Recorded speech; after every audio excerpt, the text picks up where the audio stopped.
রচিত তার বাবার পুরনো ফাইলে কিছু গুরুত্বপূর্ণ কাগজপত্র খুঁজছিল, আর ঠিক তখনই ওর হাতে একটা কাগজ এলো যার ওপর রক্তের দাগ ছিল। ও খুব মন দিয়ে সেই কাগজগুলোকে দেখল আর সেগুলো পড়ার চেষ্টা করতে লাগলো। সেই কাগজের মধ্যে বেশিরভাগ লেখাই আবছা হয়ে গেছিল। তারপরেও যখন ও সেগুলো পড়ার চেষ্টা করল, ও তখন অবাক হয়ে গেল। এই কাগজ একটা বাংলোর, যেটা তার বাবা বহু বছর আগে কিনেছিল। রচিত সেই কাগজগুলো নিয়ে ওর মা বীণা দেবীর কাছে গেল আর ও বলল, মা, দেখো আমি বাবার ফাইলে কি খুঁজে পেয়েছি, বাংলোর কাগজ। এটা শুনেই বীণা দেবী ঘাবড়ে গিয়ে তার ছেলের হাত থেকে কাগজগুলো কেড়ে নিল আর বলল, তোকে কে বলেছিল এই পেপারগুলো ধরতে? আজ আমি এগুলো পুড়িয়েই ফেলবো। এসব কি বলছো মা? মা, তুমি কি কিছুই বুঝতে পারছো না? যখন বাবার কাছে একটা আস্ত বাংলোই ছিল, তাহলে আজ অব্দি আমরা এই ভাঙা পুরনো বাড়িতে কেন থাকলাম? বাবা কিন্তু আজ অব্দি কখনো বাংলো নিয়ে কোনো কথাই বলেনি, আর তুমিও কাগজ পুড়িয়ে দেবে বলছো। রচিত বিরক্ত হয়ে বলল। এই কাগজগুলোকে দেখার পর বীণা দেবীর চোখে জল এসে গেল। চোখের জল মুছে সে নিজেকে কোনোরকম ভাবে সামলে নিয়ে বলল, তুই এখন বড় হয়েছিস, তাই আজ আমি তোকে সব ঘটনা বলবো। এই ঘটনাটা সেদিনের, যখন তোর বাবার আর আমার নতুন বিয়ে হয়েছিল। এই বাংলোটা যেখানে আছে, আমরা সেই জঙ্গলের কাছের শহরেই থাকতাম। আমাদের ব্যবসাটাও অনেক দূর ছড়িয়ে পড়েছিল। একদিন আমরা ঘুরতে ঘুরতে জঙ্গলের দিকে চলে যাই। ওখানে নদীর ধারে এই সুন্দর বাংলোটা ছিল। বাংলোটা দেখতে এত সুন্দর ছিল যে এক নজরেই আমার পছন্দ হয়ে যায়, আর আমি সেটা কেনার জন্য জেদ করি। তোর বাবা আমার এই জেদটা পূরণও করেছিল, তাই তাড়াতাড়ি বাংলোটা আমাদের নামে হয়ে যায়। আমরা প্রায় সপ্তাহের শেষে ওখানে থাকতে যেতাম। একদিন বাংলোটাকে সাজাতে গিয়ে একটা পেন্টিং আমার চোখে পড়ে, যেটাই বাংলোতেই ছিল, কিন্তু সেই পেন্টিংটা অনেক পুরনো আর ভয়ানক ছিল। আমি ওটা দেওয়াল থেকে নামাই আর ডাস্টবিনে ফেলে দিই। এটা করার পরেই বাংলোয় যেন ঝড় উঠে গেল। বাংলোর দেওয়ালে ফাটল ধরে গেল, আর সেখান থেকে রক্ত বেরোতে শুরু করলো। আমরা দুজনে কিছু বুঝে ওঠার আগেই আলমারি থেকে ওই বাংলোর কাগজগুলো আমাদের সামনে হাওয়ায় ঘুরতে থাকলো, আর তার উপর রক্তের ছিটে পড়তে থাকলো। তখনই একটা ভয়ানক আওয়াজ শুনতে পেলাম, যদি নিজেদের প্রাণ বাঁচাতে চাও তাহলে এক্ষুনি এখান থেকে চলে যাও, আর কোনোদিনও এখানে ফিরে আসবে না। আমরা যেন তেন প্রকারে নিজেদেরকে সামলে ওখান থেকে বেরিয়ে পড়লাম, কিন্তু জানি না আমার মাথায় কি এলো। আমি বাংলোর কাগজগুলো সঙ্গে করে নিয়ে এসেছিলাম। আমার মনে হয় যে এটা আমার একটা বড় ভুল ছিল। এই ঘটনার ফলে তোর বাবার মাথায় অনেক প্রভাব পড়েছিল। আস্তে আস্তে আমাদের ব্যবসাও ডুবে যাচ্ছিল। আমাদের আপনজনেরাও আমাদের পাশে ছিল না। তখনই আমাদের সব পরিচিত আর সব আত্মীয়দের থেকে দূরে আমরা এই শহরে থাকতে এসেছিলাম। তোর বাবা চাকরি করার মতো অবস্থায় ছিল না, সেই জন্য আমি বাড়ির দায়িত্ব নিয়েছিলাম। বাকিটা তুই তো সবই জানিস, যে তোর চাকরি পাওয়ার আগে আমরা কিভাবে দিন কাটিয়েছি। নিজের মায়ের থেকে সবটা শোনার পরে রচিতের মন খারাপ হয়ে গেল। ও নিজের মায়ের হাত থেকে বাংলোর কাগজগুলো নিয়ে সেগুলোকে আবার ওই ফাইলেই রেখে দিল, আর কোনো কিছু না বলে সে অফিসের জন্য বেরিয়ে পড়ল। কিন্তু অফিসেও রচিতের মাথায় সেই একই কথা ঘুরপাক খাচ্ছিল, আর কাজে তার একেবারেই মন বসছিল না। আর একটু পরেই অফিসের বস মিস্টার ধার্মিকের সঙ্গে ওর মিটিং ছিল, তাই ওর মন না মানলেও ওকে কনফারেন্স হলের দিকে যেতেই হলো। মিটিংয়ের সময় মিস্টার ধার্মিক নোটিস করেছিল যে রচিত একটু সমস্যার মধ্যে আছে। রচিত ওনার প্রিয় কর্মচারীর মধ্যে একজন, তাই সেই জন্যই উনি রচিতের কাছে ওর সমস্যার ব্যাপারে জিজ্ঞেস করলেন। আর তখনই রচিতের মনে পড়ল যে প্রায়শই মিস্টার ধার্মিক কালো জাদুর বিষয় নিয়ে পড়াশোনা করে থাকেন, আর সেই বিষয় নিয়ে উনি অনেক খোঁজ খবরও রাখেন। এই জন্য রচিত ওনাকে সবটা বললেন। রচিতের কথা শেষ হওয়ার পরে মিস্টার ধার্মিক বললেন, তোমার কথাগুলো শুনে মনে হচ্ছে যে ওই বাংলোর রহস্য ওই পেন্টিংয়ের মধ্যে লুকিয়ে আছে, যা তোমার মা ডাস্টবিনে ফেলে দিয়েছিল। আজ হয়তো সেই সময় এসে গেছে যে আমি আমার গুরুর কাছ থেকে যা শিখেছিলাম তা ব্যবহার করার। সেই জন্যে কালকেই আমরা ওই বাংলোতে যাব। কিন্তু যদি আমাদের কারোর কিছু হয়ে যায়? না না, আমার খুব ভয় লাগছে স্যার। রচিত ঘাবড়ে গিয়ে বলল। আর ওকে বোঝানোর জন্য মিস্টার ধার্মিক বললেন, ভয় পেও না, আমাদের কিচ্ছু হবে না। আজকে রাতে একটা বিশেষ পুজো করে আমাদের সুরক্ষার ব্যবস্থা করে নেব। তুমি বাড়ি গিয়ে বিশ্রাম নাও, আমিও ছুটি নিয়ে আমার বাড়িতে যাচ্ছি। বাড়ি ফেরার পর রচিত যখন তার মাকে মিস্টার ধার্মিকের সঙ্গে বাংলোয় যাওয়ার কথা বলল, তখন উনি রচিতকে আটকানোর বহু চেষ্টা করলেন, কিন্তু রচিতের মিস্টার ধার্মিকের ওপর সম্পূর্ণ ভরসা ছিল। পরের দিন সকালে সঠিক সময় মিস্টার ধার্মিক রচিতের বাড়ি এলেন। বীণা দেবী ওনাকে বোঝানোরও বহু চেষ্টা করলেন, কিন্তু মিস্টার ধার্মিক বললেন, আন্টি, আপনি একদম চিন্তা করবেন না। ঈশ্বর চাইলে আপনি আবার আপনার বাংলো ফেরত পেয়ে যাবেন। আপনি বাংলোর কাগজপত্র আমাকে দিয়ে দিন। এরপর বীণা দেবী আর কিছুই বলতে পারলেন না, আর উনি কাগজগুলো এনে মিস্টার ধার্মিককে সঁপে দিলেন।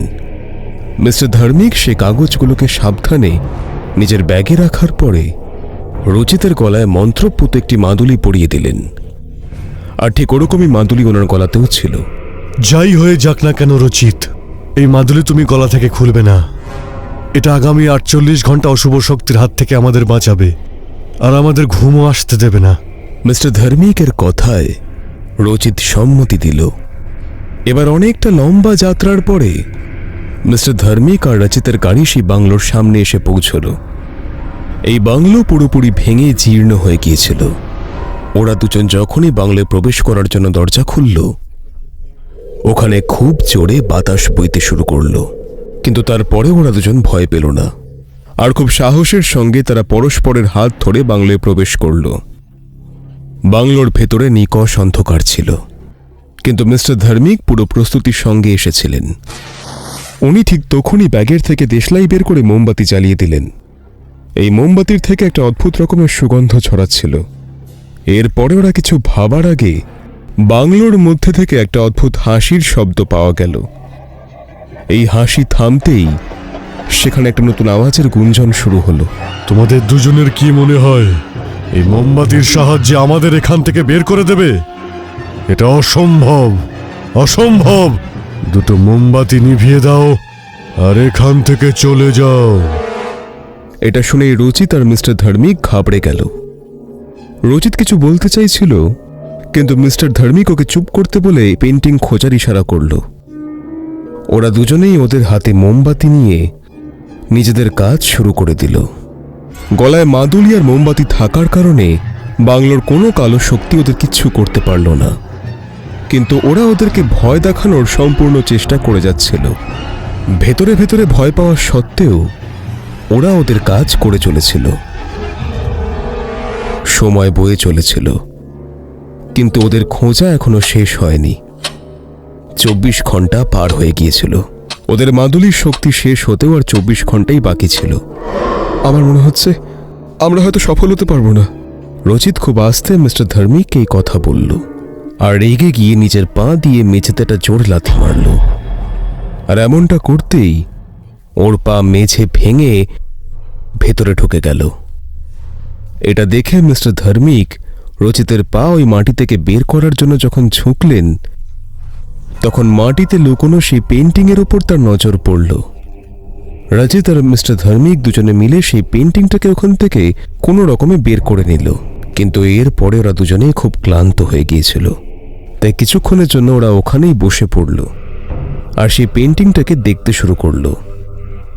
মিস্টার ধার্মিক লক্ষ্য করলেন যে সেই পেন্টিংয়ের মধ্যে তান্ত্রিক কোড দিয়ে সেই বাংলোর রহস্য লেখা ছিল।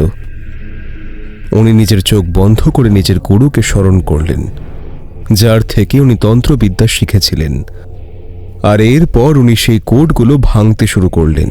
আস্তে আস্তে এই বাংলোর সমস্ত রহস্য ওনার কাছে পরিষ্কার হয়ে গেল। বহু যুগ আগেই বাংলোর স্থানে কিছু তান্ত্রিকদের আসর ছিল।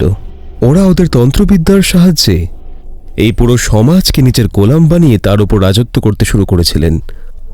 আর যখনই গ্রামের প্রধানটা জানতে পারলেন তখন উনি নিজের গুরুর কাছে এই বিষয়ে পরামর্শ করে সেই তান্ত্রিকগুলোকে ওদের আশ্রমে বেঁধেই জীবিত পুড়িয়ে দিল। এরপর ওনার গুরু সেই ছাই ভস্য দিয়ে একটা ছবি বানিয়ে তার মধ্যে সেই গল্প লুকিয়ে রাখল, আর তার ফ্রেমটাকে মন্ত্র দিয়ে বেঁধে সেই তান্ত্রিকদের শক্তিগুলোকে এর মধ্যে বন্ধ করে রাখল। আর তার সঙ্গে উনি গ্রামের প্রধানকে পরামর্শ দিলেন যে সেখানে একটা ছবির মতো বাংলো তৈরি করে দিতে। আশ্চর্য হয়ে রচিত এই কথাগুলো শুনছিল, আর ঠিক তখনই মিস্টার ধার্মিক বললেন, তোমার মায়ের ওই পেন্টিংটা ফেলে দেওয়াতে এটার ফ্রেমটা ভেঙে যায় আর অশুভ শক্তিরা সব বাইরে বেরিয়ে পড়ে। তাহলে এখন কি করব? রচিত সংশয়ের সঙ্গে প্রশ্ন করল।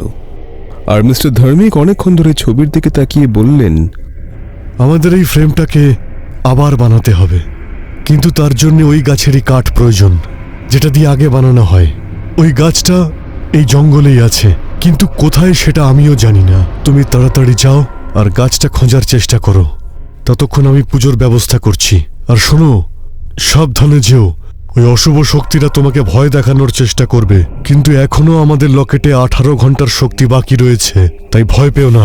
মিস্টার ধার্মিকের কথা শুনে রচিত যখন গাছ খুঁজতে বেরিয়ে পড়ল, তখন সেই অশুভ শক্তি ওকে আটকানোর জন্য ওর পিছু ধরল।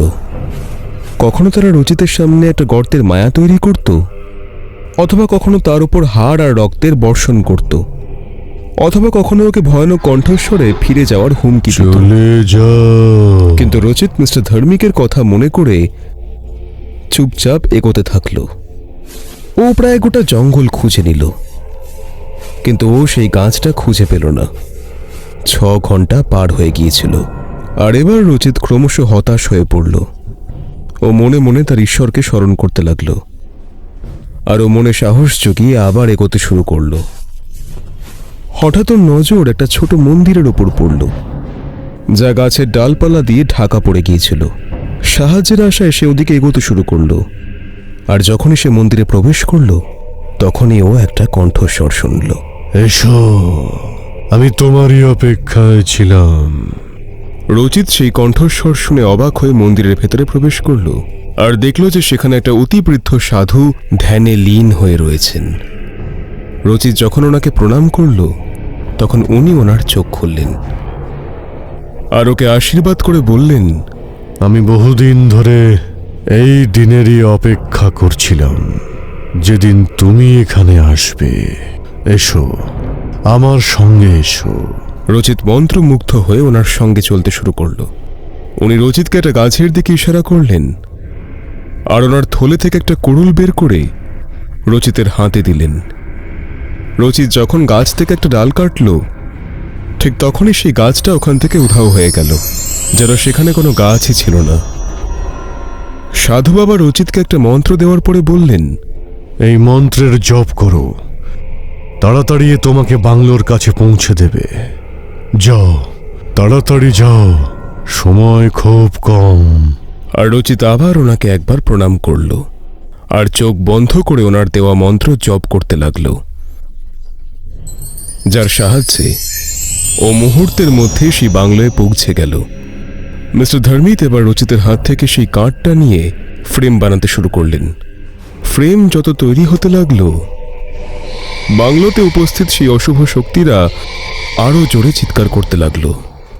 তারা বাংলোতে রাখা জিনিসপত্রগুলো রচিত আর মিস্টার ধার্মিকের ওপর ছুঁড়তে শুরু করলো, যাতে ওদেরকে কোনোভাবে আটকানো যায়। কিন্তু রচিত আর মিস্টার ধার্মিক নিজের কাজ করে যাচ্ছিলেন। মাদুলির শক্তি শেষ হতে আর মাত্র আধ ঘন্টা বাকি ছিল, আর শেষমেশ সেই ফ্রেমটা তৈরি হয়ে গেল।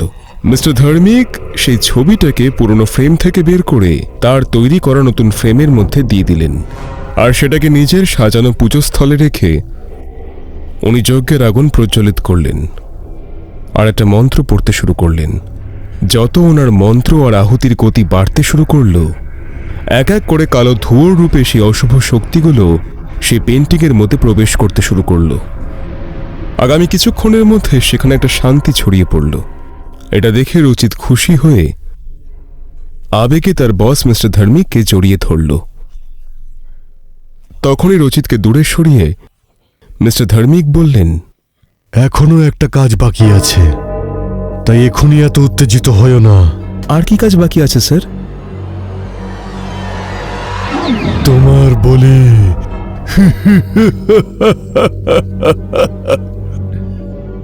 এটা বলেই মিস্টার ধার্মিক অট্ট হাসি হাসলেন, আর কিছুক্ষণের মধ্যেই উনি রচিতকে দড়ি দিয়ে বেঁধে দিলেন। এরপর উনি ওনার ব্যাগ থেকে বাংলোর কাগজপত্র বের করে যজ্ঞের আসরের সামনে রেখে দিলেন। রচিত এইসব দেখে ভীষণভাবে ঘাবড়ে গেল।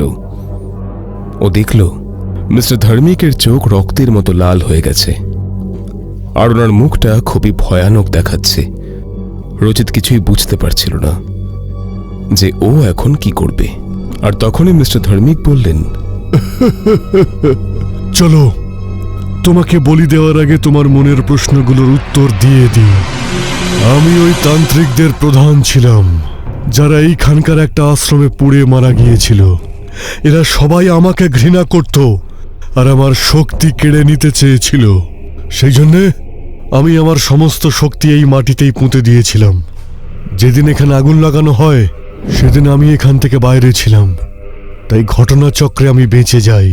যখন এইখানকার সঙ্গে জড়িত ঘটনার কথা সবাই ভুলে যায়, তখন এখানে লুকোনো আমার শক্তিগুলো ফেরত নিতে আসি। কিন্তু তখন আমি জানতে পারি এই জায়গাটা পবিত্র মন্ত্র শক্তি দিয়ে বন্ধন করা হয়েছে। তখন চাইলেও আমি কিছু করতে পারিনি। সেই জন্যে আমি সঠিক সময়ের জন্য অপেক্ষা করতে থাকি। তারপর একদিন তোমার মা বাবা এখানে আসেন। তখন তোমার মা পেন্টিংয়ের ফ্রেমটা ভেঙে ফেলার ফলে মন্ত্রের সব শক্তি নষ্ট হয়ে যায়। কিন্তু তারপরেও এখানে আমার সমস্ত শক্তি আমি ফিরে পাইনি, কারণ রক্তের ফোঁটা হিসেবে কাগজের সঙ্গে সেগুলো বাইরে চলে যায়। তারপর আমার গুরুদেবের শরণাপন্ন হই। তখন উনি তার শক্তির দ্বারা তোমার কথা বলেন। আমার গুরুর আশীর্বাদে আমি যে কোনো রূপ ধারণ করতে পারি, তাই সবার চোখের আড়ালে থাকতে এই রূপ ধারণ করি। আর সাধারণ মানুষদের সঙ্গে মিশে আর সবার মতো কাজ করতে করতে আমি তোমার বড় হওয়ার অপেক্ষা করি। আর যখন তোমার কলেজে প্লেসমেন্ট শুরু হয় আমি ওখানে পৌঁছে যাই, আর আমার অফিসে তোমাকে চাকরি দিয়ে তোমার খুব কাছাকাছি চলে আসি। আর ভাবছিলাম সঠিক সময় এলে তোমাকে বাংলোর কথা জিজ্ঞাসা করব, কিন্তু তুমি নিজেই সে বিষয়ে আমাকে বলে আমার কাজটা আরো সহজ করে দিলে। আর ওই সমস্ত মৃত তান্ত্রিকদের শক্তিও আমার মধ্যে চলে এসেছে, যারা এক সময় আমার শক্তি কেড়ে নিতে চেয়েছিল। শুধুমাত্র একজন মানুষ, অর্থাৎ তোমাকে বলি দিলেই আমি এই অসীম শক্তির অধিকারী হয়ে যাব। তারপরে এই গোটা পৃথিবী আমার হাতের মুঠোয় থাকবে। আপনি এমনটা করতে পারেন না। যদি আমি ঠিক সময় আমার বাড়ি না পৌঁছই, তাহলে আমার মা পুলিশের কাছে যাবে, আর তখনই আপনি ধরা পড়বেন। রচিত সাহস করেই কথা বলল, আর তখনই মিস্টার ধার্মিক হেসে বললেন, যতক্ষণে তোমার মা তোমার মৃত্যুর কথা জানতে পারবে, ততক্ষণে আমি সর্বশক্তিমান হয়ে যাব। রচিত এবার নিজের মৃত্যু নিজের চোখে দেখতে পাচ্ছিল। ও নিজের চোখ বন্ধ করে নিজের বাবা মা আর ঈশ্বরকে স্মরণ করতে লাগলো। ওর মনের মধ্যে আফসোস হচ্ছিল, যদি ও নিজের মায়ের কথা শুনতো আর এখানে না আসতো, তাহলে হয়তো এই বিপদ ঘটত না। কিন্তু এখন আর কি করা যাবে? এই জন্য ও বসে বসে নিজের নিয়তির অপেক্ষা করতে লাগলো। ধার্মিক আবার মন্ত্র পড়তে শুরু করলো। যখনই ও রচিতের ওপর মন্ত্রপুত ছাই ফেলতে গেল, তখনই একটা আওয়াজ এলো, দাঁড়াও। ধর্মিতের সঙ্গে সঙ্গে রচিত অবাক হয়ে সেদিকে তাকালো। সামনে সেই সাধু বাবাই ছিলেন যার সঙ্গে রচিতের জঙ্গলে দেখা হয়েছিল। উনি নিজের শক্তি দিয়ে রচিতের বন্ধন খুলে দিলেন, আর সেই বন্ধনেই উনি ধর্মিতকে বেঁধে দিলেন। এরপর সাধু বাবা বললেন, তোমার সঙ্গীদের সমস্ত শক্তিকে তুমি সামলাতে পারতে, সেই জন্যেই আমি এতদিন অপেক্ষায় ছিলাম। এখন তুমি যখন সবাইকে এই ফ্রেমের মধ্যে বন্দি করে দিয়েছ, তাই এখন তোমারও বিনাশ হওয়ার সময় এসে গেছে। আপনি এটা করতে পারবেন না, আমার গুরু আমায় ঠিক বাঁচাবেন। এটা বলেই ধর্মিক তার গুরুকে স্মরণ করতে লাগলো। সাধু বাবা হাসলেন আর বললেন, ওই পাপিষ্ঠ যে এক সময় আমার শিষ্য আর তোর গুরু ছিল, ও আর কোনোদিনও তোর কাছে আসবে না। দেখ আমি ওর কি অবস্থা করেছি। সাধু বাবার হাত ঘোরাতেই রচিত আর ধর্মিতের সামনে একটা চলচ্চিত্রের মতো ধর্মিতের গরুর জ্বলন্ত দৃশ্য ফুটে উঠল। না, এটা হতে পারে না, এটা অসম্ভব। ধর্মিত রেগে চিৎকার করল। সাধু বাবা বললেন, কোনো কিছুই অসম্ভব নয়। যে এই সংসারে এসেছে তাকে একদিন না একদিন এই সংসার ছেড়ে চলে যেতেই হয়। ব্যাস, সবার সময় নির্দিষ্ট থাকে। তোর ওই পাপিষ্ঠ গুরুকে মারার জন্যে আমার যে শক্তির প্রয়োজন ছিল তা আজই আমার সিদ্ধি পূরণ হওয়াতে পেয়ে গেছি, আর আমি তখনই অশুভ শক্তিকে নষ্ট করে দিয়েছি। ব্যাস, এখন শুধুমাত্র বিনাশ হওয়ার সময় তোর। ওনার কথা শুনে রচিতের সাহস বেড়ে গেল। আরও সাহসের সঙ্গে উঠে সাধু বাবার পাশে গিয়ে দাঁড়ালো। ধর্মিতের কিছু করার আগেই সাধু বাবা ধর্মিতের মুঠোয় থাকা ছাই নিজের হাতে নিয়ে নিলেন, আর তা ধর্মিতের ওপরেই উনি ছুঁড়ে ফেললেন। ছাই পড়তেই সেখান থেকে ধর্মিত আর সেই পেন্টিং হাওয়ার মধ্যে বিলীন হয়ে গেল। অশুভ শক্তি চলে যেতেই বাংলো সূর্যের শুভ প্রকাশ পেয়ে ঝকমক করে উঠল। সাধু বাবা রচিতকে আশীর্বাদ দিয়ে বললেন, এখন এই বাংলো সমস্ত অশুভ শক্তির হাত থেকে মুক্ত। তুমি তোমার মা বাবাকে এখানে নিয়ে এসো, আর তোমার বাবার সঙ্গে তুমি বাবার ব্যবসাটা শুরু করে দাও। ধর্মিতের লেখা আত্মহত্যার চিঠি কাল ওর অফিসে পৌঁছে যাবে। তুমি যতক্ষণে ওই অফিসে পৌঁছবে ওখানকার সমস্ত লোকেরা সব ভুলে যাবে যে তুমি কখনো ধর্মিতের সঙ্গে কোথাও গিয়েছিলে। রচিত সাধু বাবাকে প্রণাম করার জন্য তার পায়ে মাথা ঠেকাতেই সাধু বাবা সেখান থেকে বিলীন হয়ে গেলেন। রচিত নিজের ব্যাগ নিয়ে বাংলোয় তালা লাগিয়ে নিজের গাড়িতে উঠে পড়ল। ফিরে যাওয়ার সময় ওর মনে আনন্দও হচ্ছিল, আবার দুঃখও হচ্ছিল। আনন্দ এই কারণে হচ্ছিল কারণ ওর বাবার কষ্টের টাকা দিয়ে কেনা বাংলো এখন আর ভুতুড়ে ছিল না, কিন্তু তার সঙ্গে আবার একটা দুঃখও হচ্ছিল যে ও কোনো কিছু না ভেবে তার বসের ওপর ভরসা করে নিজের সঙ্গে সঙ্গে নিজের পরিবারকেও বিপদের মুখে ফেলে দিয়েছিল। বাড়ি ফিরে সে নিজের মা বাবাকে ধর্মিতের আসল কথা বলল, আর সেটা শুনে তার মা বাবাও অবাক হয়ে গেল। বীণা দেবী তক্ষুনি ভগবানের কাছে গিয়ে প্রণাম করলেন আর ধন্যবাদ জানালেন তার সন্তানকে সেখান থেকে রক্ষা করার জন্য। কিছুদিনের মধ্যে রচিত তার বাবা মাকে নিয়ে সেই বাংলোয় ফিরে গেল, আর তার সঙ্গে সঙ্গে নিজের বাবার ব্যবসাও সে আবার শুরু করল। ওর বাবার মানসিক অবস্থাও এখন আস্তে আস্তে ঠিক হচ্ছিল। সাধু বাবার আশীর্বাদে অশুভ শক্তির ওপর শুভ শক্তির জয়ের প্রতীক হয়ে এই বাংলো আবার নতুন করে ঝকমক করে উঠল।